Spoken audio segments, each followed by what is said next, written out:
I'd like to ask you about the personal story that precedes the making of this movie.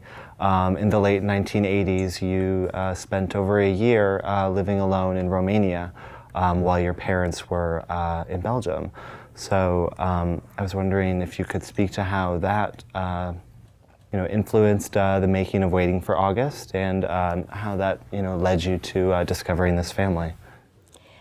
Yes, I talked about it a little bit in the introduction, but so what happened is that my parents left for political reasons, and they kind of made this desperate move of having to leave me behind, hoping that I will be able to join them soon after.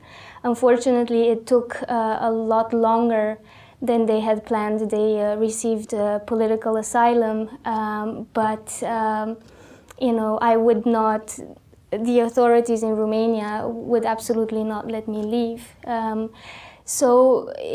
I stayed with family, I stayed behind with family, but my parents' absence at that young age did leave a mark, and especially the waiting was very, very hard for me. I guess that's exactly why this film is called Waiting for August, and I'm putting so much emphasis on the having to wait for your parents.